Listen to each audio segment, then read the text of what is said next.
Задачей партии по борьбе с фашизмом и патриотическому воспитанию подрастающего поколения, задачи по укреплению народовластия и демократизации избирательного законодательства, а также вопросы финансово-хозяйственной деятельности ЦК. В работе приняли участие Кубарев, Куличкин Вячеслав Семенович, с докладами выступили по первому вопросу Геннадий Андреевич Зюганов, по второму Половецкий Николай Васильевич, по финансовым вопросам Овсячин Николай Иванович. В глубоком содержательном докладе Геннадий Андреевич показал, что советская эпоха наполнена с особым смыслом естественное для человека чувство патриотизма, очистила его от разжигающей национализм буржуазной идеологии. Советский патриотизм был диалектически соединен с принципами интернационализма. И мы с вами постоянно подчеркиваем, что именно советский патриотизм и интернационализм были источниками нашей великой победы в 1945 году.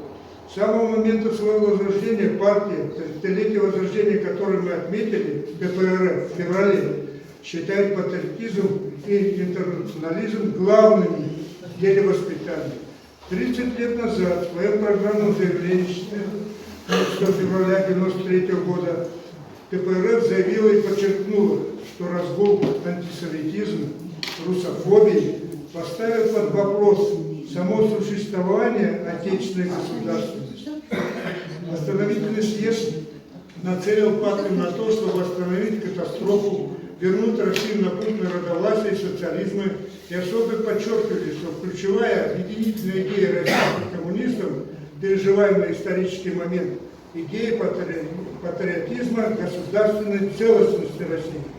Тогда, 30 лет назад, определяя свои задачи, мы еще не знали, до какого уродства дойдет капиталистическая реакция на пространстве СССР, что бандеровщина станет вершить насилие над украинским народом, а НАТО окажется у наших границ, что в центре Европы нацисты вновь начнут уничтожать людей, а памятники антифашистам будут оскверняться и свергаться с пьедесталов, что цивилизованный Запад выступит за отмену не только России, но и русской культуры, объявит войну на уничтожение всему русскому миру.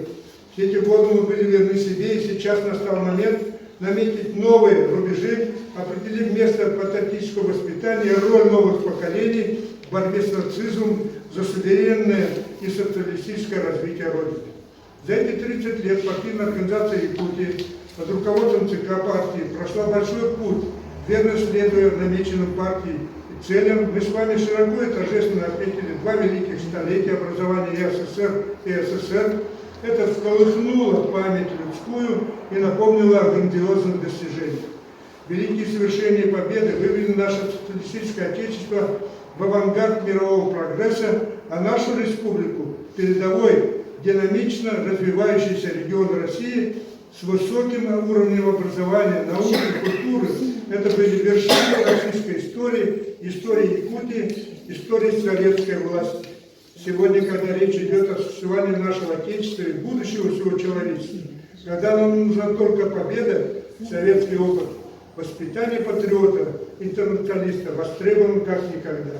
Красный флаг над Берлином в мае 1945 года – это не только героический факт прошлого.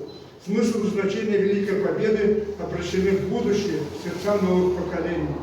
И мы обязаны воспитывать этих ребят настоящими патриотами, защитниками Отечества, стойкими борцами за идеалы братства и справедливости, такими, какими были наши отцы и деды, одержавшие победу в 1945-м.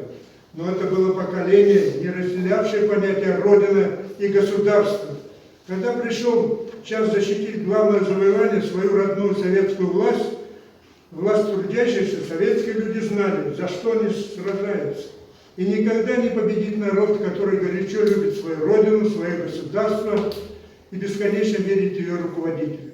С призывом за родину, за Сталина поднимались в атаку груди, закрывали дзоты, таранили вражеские самолеты. Бесценен этот советский опыт. В нынешнее время капитализма, либерально-рыночной экономики, понятие патриотизма у молодежи сводится к обязанности любить свою родину, упуская обязанность защищать свое отечество от врага в тяжелые времена, как это делают наши соотечественники, защищая русский мир на Украине. Молодежь осознает, что существует огромное расслоение общества на богатых и бедных, безработных, бесправных. А чтобы победить, необходимый патриотизм, любовь к отчизне, память о подвиге нашего народа в Великой Отечественной войне, уважение к героическому поколению детей войны. И мы, якутяне, гордимся подвигом наших солдат якутян, 25 из которых удостоены звания Герой Советского Союза. Александру Колесову сегодня присвоено высокое звание Герой России за мужество в борьбе с фашизмом. Больше внимания нужно уделять детям войны, которых в республике 13 тысяч.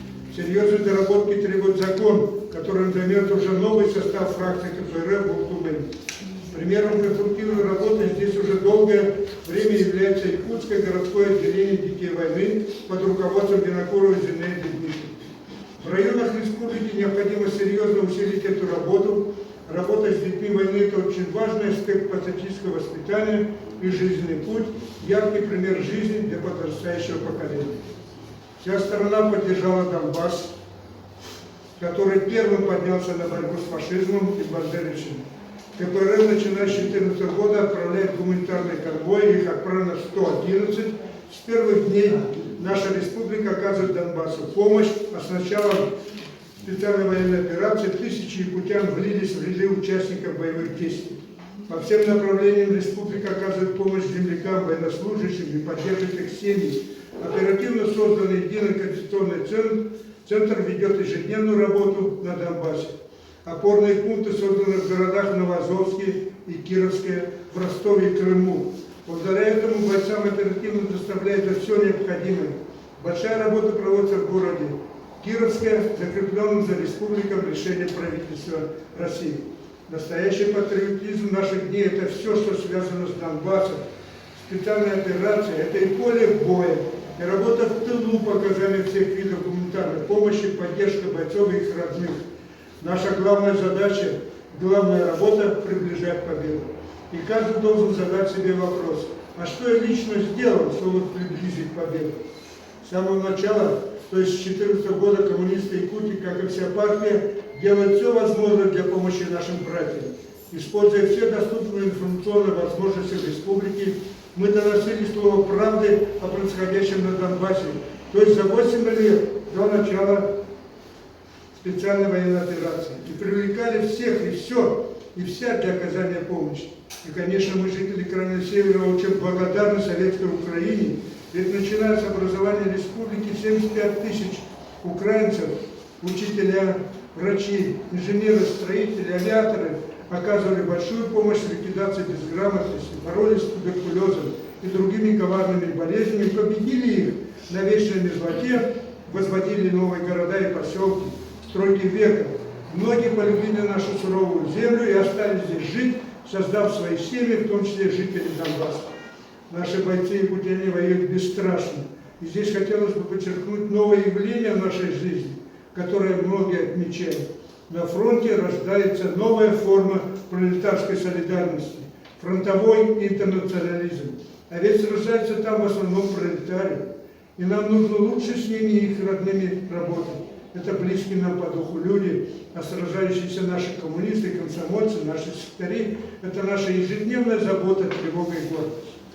Сегодня о патриотизме очень много говорят и пишут, а власть предпринимает действия по воспитанию патриотов. Но сейчас, когда проведена колоссальная работа по разрушению исторической памяти и гражданственности, сделать это непросто. Сокрушительный удар был нанесен по школе, советской, лучшей в мире. Убрали с программы патриотические книги советских авторов и изгнали воспитание. Сегодня якобы идет возвращение в форме движения, идущей впереди, советников по воспитательной работе. В молодой гвардии названо молодежное отделение «Единой России», где молодые люди понятия не имеют о героическом подвиге молодогвардейцев. Ну, может быть, не все, но большинство, к сожалению. Ведь роман «Молодая гвардия» Фадеева был изъят из школьной программы. Вот и проводят они свои патриотические акции в форме соревнований по брейк-дансу, то есть по танцам, что мы с вами наблюдали 1 мая этого года на Комсомольской площади Якутска. Собираясь на свой митинг с участием бойцов специальной военной операции, таких же молодых ребят, вот они вместе с нами. прекрасно понимает, как необходимы для молодых умов книги, как «Молодая гвардия», «Сын полка», «Как закалялась сталь», наш якутский риском сумел найти средства и в 2017 году в издательстве «Вечер» переиздать роман «Молодая гвардия» в количестве 3000 экземпляров. Так что ждем скорейшего возвращения в школьную программу этих книг, чтобы нынешнее поколение, как и советские со школьной скамьи, усвоили, что жить надо так, чтобы не было мучительно больно за бесцельно прожитые годы. В учебных заведениях республики в начале учебных недель поднимается государственный флаг, к сожалению, не красный. Звучит гимн, но этого мало. Учитель должен также говорить о патриотизме, чтобы будить сердца детей. О перестройке в образовании, уход от баллонской системы ЕГЭ, похоже, будут проводить в большинстве тех, кто внедрял эти эксперименты. Эти же учителя, многие, кто представлял преподавателей на театров фонда Сороса, вот обучают сегодня эти соросята наших детей, возвращаясь к теме усилий со стороны властных органов, внедрить и усилить работу по патриотическому воспитанию. У нас в республике летом прошлого года принят закон о патриотическом воспитании в республике Саха-Якутия, где совершенно правильно подчеркнуто, что задача сформировать у граждан патриотическое сознание, содержанием которого является чувство верности своему Отечеству, готовности к выполнению своего долга и конституционной обязанности по защите Отечества. Цели замечательные. Только выполнять их в условиях существующего дикого капитализма как? После объявления специальной военной операции большое число молодых людей, представителей IT-отрасли, дружными рядами покинули республику. Вместе с теми уехали в Казахстан, уехали от призыва или к лучшей жизни, и то и другое вместе. Вот и работа по политическому воспитанию, готовность к выполнению долга по защите Отечества. Предмет особой заботы КПРФ, пионеры и комсомол. Да, мы их возродили в республике. И сегодня пионерское движение есть в Горном, Чурапчинском, Ветерно-Кангаласском, Вилюйском, Ветревилюйском, Кангаласском, Алданском районах, в городе Якутске. Немногочисленные ряды комсомола. Здесь нам всем нужно много работать. Заслуживает одобрения проводимый уже в 6-й раз в республике конкурс детского и юношеского творчества «Земля талантов».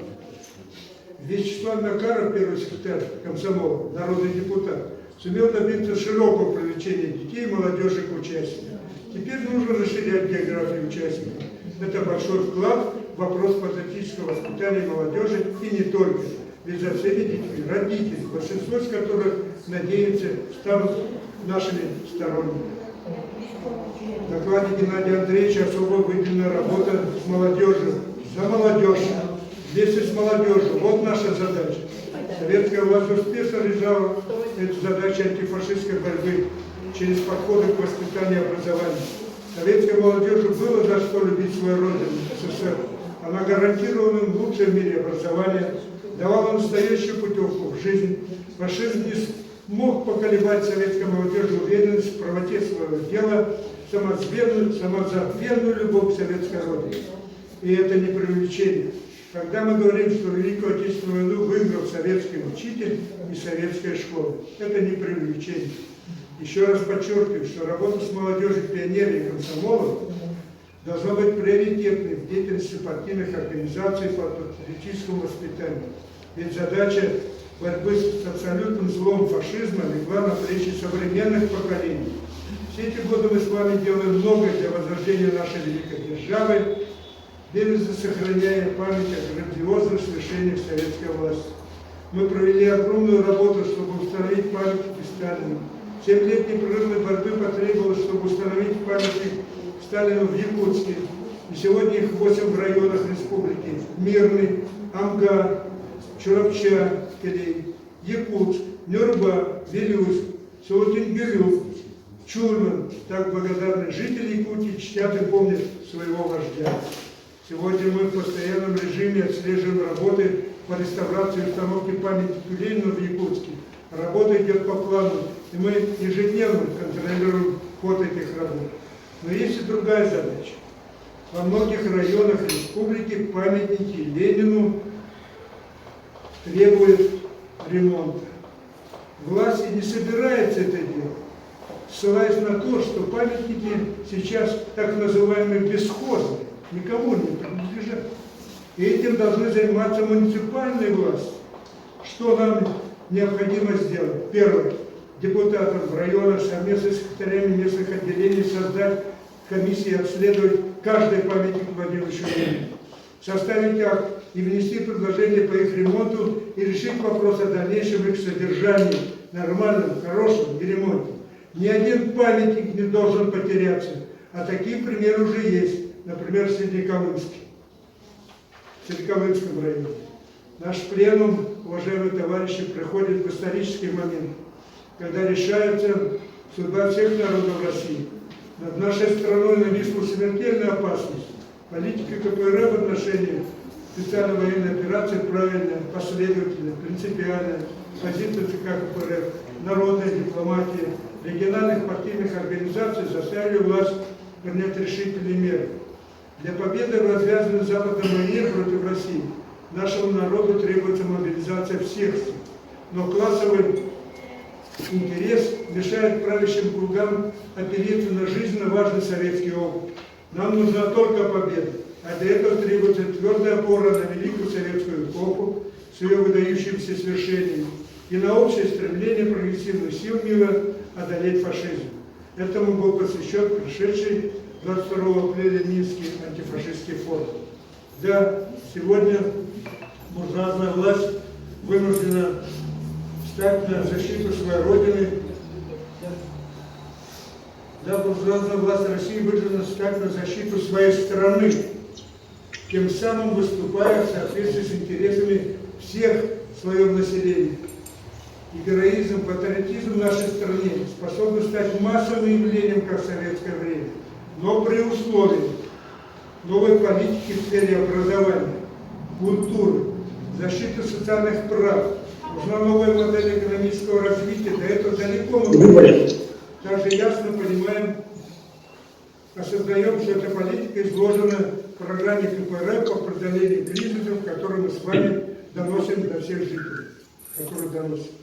Меры, предлагаемые КПРФ, гарантируют России решение важнейших исторических задач.